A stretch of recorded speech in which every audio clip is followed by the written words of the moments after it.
You're watching How Leap. Let's learn how to change the default launcher on your Android phone. First, download a new launcher from the Google Play Store like Nova Launcher, Microsoft Launcher, or Launcher. Once installed, press your home button or swipe up to go to your home screen. A pop-up will likely appear asking you to choose a launcher. Select your new launcher from the list.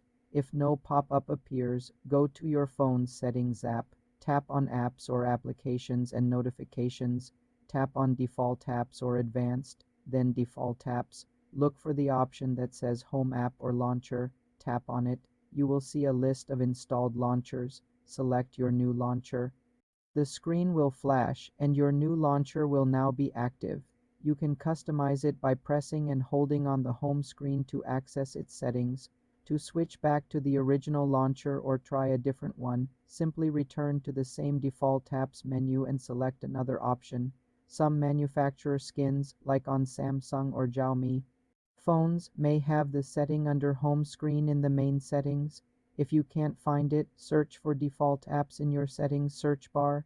Changing the launcher gives you a new look and extra features. For more simple computer tutorials, subscribe to the channel.